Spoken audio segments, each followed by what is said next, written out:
भगवान सुहार महोदय, राधेश्याम बाबू, विजय बाबू, ज्योति बाबू जी यार संपादक पक्षरे आम टे सम दूरता अवलम्बन कर बसी आम समस्त प्रिय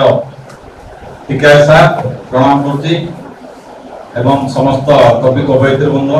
गणमाध्यम प्रतिनिधि मैंने प्रकृत में आज राज्य स्तरीय सारस्वत कार्यक्रम जहाँ रही कहवा कम शुणा बेसी तेणु बेसी कहबी नहीं खाली ये कहबी तीर्थ क्षेत्र उत्तरोत्तर उन्नति हो तीर्थ क्षेत्र महाप्रभुतर क्षेत्र एवं तीर्थ क्षेत्र निश्चित भाव साहित्य पृष्ठा हो सांबादिकतार धर्म हिसाब से पालन करूँ निरपेक्ष सब हवा संभव नुहे तथापि चेष्टा करूँ किसी परिमाण निरपेक्ष हाँपाई कारण निरपेक्ष किए पार ना यहाँ सत्य तेणु आउ गोटे कथा आज दिन प्रासंगिकता जे तार जेहेतु राज्य स्तरीय सारस्वत कार्यक्रम होती अधिक अधिक शुणा जो कवि कवयित्री मैंने आसर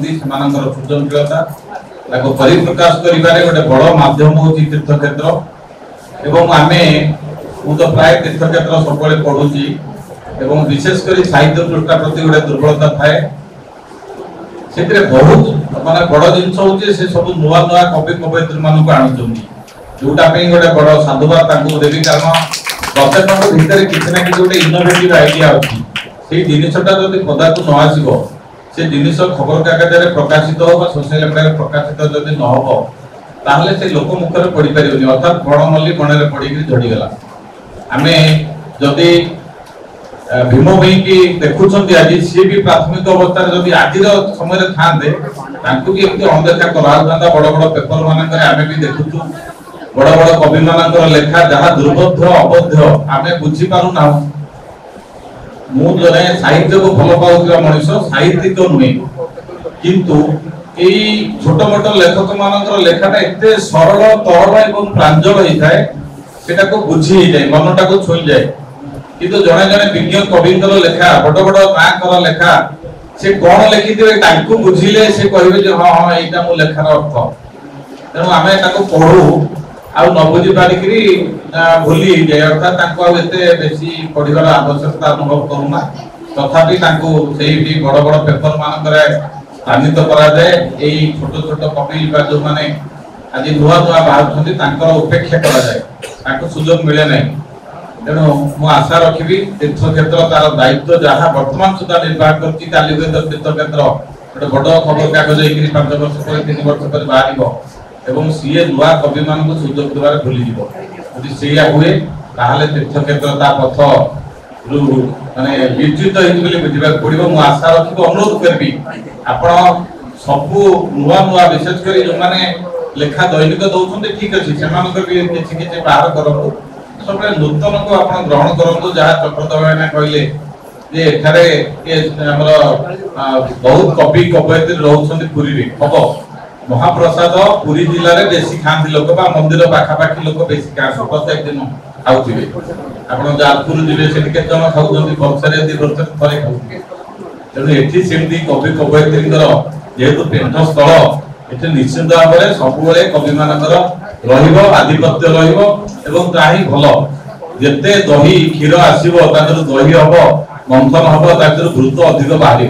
आमर दरकार घृत एवं घीटा जदि खाद्य पड़ा सब खाद्य गुड़ाक टेस्ट हो जाए आम आज सेमती कवि कवयित्री डाकती से घी टे फसी देवे सी आम कान अमृत भाया बचब आम निश्चित आज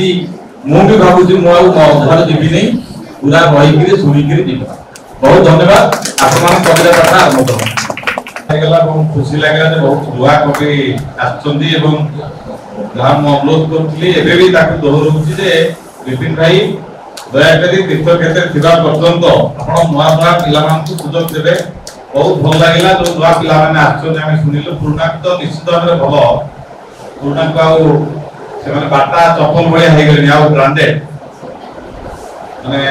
595 टका 99 पैसा किंतु नुआ जो माने खाली 99 पैसा अच्छी प्रोत्साहन मिले से भी सही स्तर को जीवे बहुत खुशी रखा सुजोग दौरान तेणु से बाहर गोटे आत्मतृप्ति हुए पिला गोटे आगे को बढ़िया सुजोग पाइब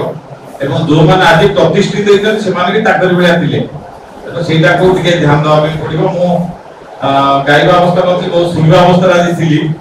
तथापि गोटे छोटिया कविता छोटिया नुहे गोटे कविता टिके बड़ होई पारे जार ना होची मेंटो मेंटो अनेक समय हमको भल दिए खराब भी दिए से मेंटो नहीं कि गोटे छोट कविता के माने बहुत आग्रह से लिखा हैला नुवा नुवा जेबे बाहरिला मशा धूप बांफे ऑक्सीजन लेवल कमिला होई गले थोके शेष भाले पड़िला सब शेष हेबा एमिति कड़ा से धूप प्रतिकार जदि न करिबा किछि वंश होइजिबो नाश बुढ़ा मशा माने चिंतिले उपाय मालिक पाखक जिबा आमे भी तो प्रभुंकर सृष्टि एही कथा बुझेबा मालिक कहले तुम कथा मोर सुनिबा को नहीं बेळ प्रतिज्ञा करिछि पृथ्वी पृष्ठरु उपाड़ी तुम मोर बुढ़ा मशा के गपटे कहला पुराना काल लोक माटी कंढे को पीड़ी देउथिले खेलिबा को पिला तक भांगुथिला सिए नुआ आसुथिला मूर्तिकार बंचुथिले प्लास्टिक जेबेठु माटी स्थान नेला कारीगर मरि गले नाती किणुथिबा प्लास्टिक खेलना जेजे हेबा जाय रही किछि दिन परे प्लास्टिक कंपनी देबाया हला भाई आमको मारिबा लागी मशा धूप कंपनी करिजो सिना आमे नाश गले ताला मारी किबा बुलुथिब धरि किना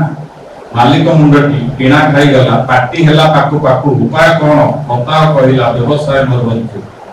निसुकु सांगली बुढ़ा कहे बाबू धूपे दियो सस्ता भाग मरिबुनी आमे धूप लगाइले मुंड बुलाइबा बाहर को आमे पळी आसीबु धुआं कमिले फेरिबु बारंबार लोक धूप लगेबे व्यापार को बढ़ाइबु सेही चुक्ति मते आनंदित मशा गाउछंदी भाई गीत धूप मालिक भी मालामाल हुए